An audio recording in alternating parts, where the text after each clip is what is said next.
সৈয়দ মেহেদী হাসান এই মুহূর্তে যুক্ত রয়েছি বরিশাল ইঞ্জিনিয়ারিং কলেজের সামনে থেকে। আমি দাঁড়িয়ে রয়েছি বরিশাল ভোলা মহাসড়কে। কিছুক্ষণ আগে এই ইঞ্জিনিয়ারিং কলেজের শিক্ষার্থীরা ভোলা বরিশাল মহাসড়কটি অবরোধ করেছে এবং অবরোধ করে তারা দাবি উত্থাপন করছে সরকারের কাছে। তারা জানাচ্ছে তাদের দাবিগুলো। তারা যেমনটি দাঁড়িয়েছে যে দীর্ঘদিন ধরে কিন্তু এই ইঞ্জিনিয়ারিং কলেজে দ্বৈত প্রশাসন চলছে, অর্থাৎ দুই ধরনের নীতি অনুসরণ করছে এবং এই নীতি তারা মেনে নিবেন না বলেই কিন্তু তারা এই আন্দোলন করছে। আর এটা ওইটা না, কাপড় ধোয়ার একটাই সলিউশন, চাকা অল ইন ওয়ান। শিক্ষার্থীদের সাথে আমরা কথা বলেছি, তারা যেমনটি বলছে যে প্রায় 2 মাস ধরেই কিন্তু এই আন্দোলন তারা চালিয়ে যাচ্ছেন এবং কিছুদিন আগেও কিন্তু এই সড়ক অবরোধ করেছিল। তখন আশ্বস্ত করেছিল স্থানীয় প্রশাসনের পক্ষ থেকে তাদের দাবিগুলো মেনে নেওয়া হবে, কিন্তু এখন পর্যন্ত দাবি মেনে না নেওয়ায় কিন্তু শিক্ষার্থীরা আবারও সড়কে নেমে এসেছে। আমরা এখানে আন্দোলনরত শিক্ষার্থীদের সাথে কথা বলবো। আপনি একটু আমাদেরকে জানাবেন যে কি দাবিতে আপনারা আজকে আবার সড়কে নেমেছেন? জি, আপনারা হয়তো বা জানেন আমরা এর আগে 9 জুলাইও রাজপথে নেমেছিলাম। আমাদের একটাই দাবি, সেটি হচ্ছে বিআইটির অনুকরণে, বিআইটি মডেলের আদলে একটি স্বতন্ত্র কমিশন গঠন, যার মাধ্যমে এই ইঞ্জিনিয়ারিং কলেজগুলোর সেই সুষম বিকাশ ও বিস্তার নিশ্চিত করা যায়, ইঞ্জিনিয়ারিং শিক্ষার বিস্তার ঘটানো যায়। এটাই আমাদের দাবি। কারণ আপনারা জানেন যে হচ্ছে আমরা ঢাকা বিশ্ববিদ্যালয় ও কারিগরি শিক্ষা অধিদপ্তর এই দুইটা জায়গার কাছে একাডেমিক ও প্রশাসনিকভাবে আলাদাভাবে আমরা অধিভুক্তিতে আছি, যার কারণে হচ্ছে একটা সমন্বয়হীনতা সৃষ্টি হচ্ছে, যার ফলে এই আমরা যে ইঞ্জিনিয়ারিং কলেজগুলো আছে এই ইঞ্জিনিয়ারিং কলেজগুলো দীর্ঘ সময় ধরে শিক্ষক সংকট বলেন, এই ফলাফল প্রকাশের বিলম্বতা বলেন, পরীক্ষার দীর্ঘসূত্রতা বলেন, আমরা বিভিন্ন সমস্যার মধ্যে আছি। এই সমস্যাগুলো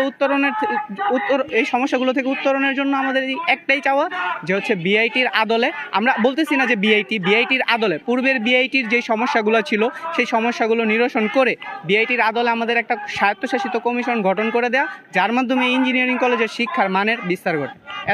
যেমনটি শুনছিলেন যে মূলত তাদের পেশাগত নিশ্চয়তা, শিক্ষার নিশ্চয়তা এবং শিক্ষার উন্নতিকরণের জন্যই কিন্তু তারা এই দাবি জানিয়ে আসছেন এবং এই দাবির প্রেক্ষিতে কিন্তু তারা আন্দোলন করে আসছেন। আপনারা এখানে কতদিন ধরে আন্দোলন করছেন? কি কি দাবিতে আন্দোলন করছেন? জি, আমরা প্রায় আজকে 2-2.5 মাস ধরে আমাদের একাডেমিক যে কার্যক্রম আছে, আমাদের পরীক্ষা বয়কট করে আমরা এখানে প্রথমে কলেজ সংস্কারের যে আন্দোলনগুলো এইগুলো নিয়ে নেমেছি।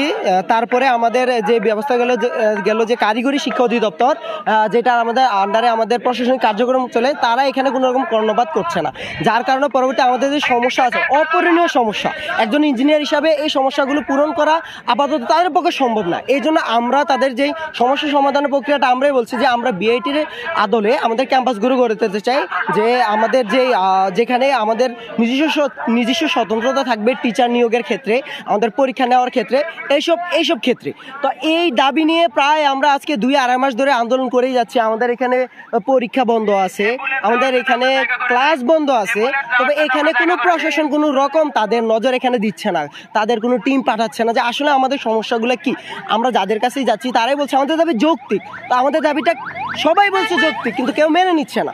যেমনটি শুনছিলেন আন্দোলনকারী এক শিক্ষার্থী বলছিলেন যে তাদের যৌক্তিক দাবিগুলোকে দ্রুত সময়ে মেনে নেওয়াটাই হচ্ছে, এই কারণেই তারা সড়কে বারবার নেমে আসছেন। এখানে শুধুমাত্র ছেলে শিক্ষার্থী, মেয়ে শিক্ষার্থী সকলেই কিন্তু এই সড়কে নেমে আন্দোলন করছেন এবং আমরা দেখছি যে এই আন্দোলনের প্রেক্ষিতে কিন্তু দুই দিকেই আটকে রয়েছে, কিন্তু তা এক ধরনের ভোগান্তিও তৈরি হয়েছে এবং শিক্ষার্থীরা যেমনটি বলছেন যে ভোগান্তি তারা করতে চাচ্ছেন না, কিন্তু সরকার যখন না শুনছে তখন কিন্তু ভোগান্তির আওতায় যেতে হচ্ছে। আমরা আরেকজন শিক্ষার্থীর সাথে কথা বলছি, কি দাবিতে এই জনভোগান্তি হচ্ছে আন্দোলন করছেন? দেখেন, বিষয়টা হচ্ছে কি, আমরা 5 জুলাই যে স্বাধীনতা অর্জন করছি, তারপরে যে অন্তর্বর্তীকালীন সরকার গঠন হয়েছে, তার মূল মন্ত্র হচ্ছে কি আমাদের দেশকে সংস্কার করা।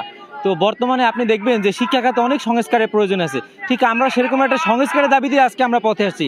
আপনারা জানেন যে আমরা গত 2 মাস ধরে সম্পূর্ণ শান্তিপূর্ণভাবে একটা আন্দোলন করছি এবং কনস্ট্রাকটিভ ওয়েতে কারিগরি যে মহাপরিচালক এবং আমাদের এখানে ডিসি মহোদয় আসে এবং শিক্ষা উপদেষ্টার একজন সচিবের কাছে পর্যন্ত গেছি এবং সেখানে আমরা স্মারক প্রদান করছি, কিন্তু তারা আদৌ আমাদের এই যে দাবি আমরা 2 মাস ধরে ক্লাস পরীক্ষা বর্জন করে আমরা ক্যাম্পাসে শান্তিপূর্ণ আন্দোলন করছি, আদৌ সেখানে তারা পাত্তা দেয় নাই, যার জন্য আমরা আজকে এই রাজপথে আসতে বাধ্য হয়েছি।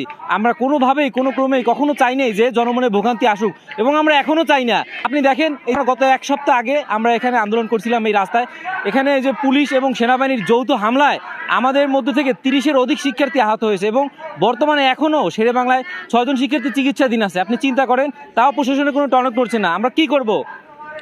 যেমনটি শুনছিলেন যে এখানে কিন্তু এর আগের বার কিন্তু আন্দোলন করতে গিয়ে শিক্ষার্থীরা আহত হয়েছিলেন এবং তারা কিন্তু তাদের জায়গা থেকে অনর অবস্থানে রয়েছে এবং ইঞ্জিনিয়ারিং কলেজের শিক্ষার্থীরা যেমনটি বলছিলেন তাদের দাবি যতক্ষণে আদায় না হবে ততক্ষণে তারা এই রাজপথ থেকে ফিরবে না। বরিশাল থেকে এই ছিল আমার কাছে।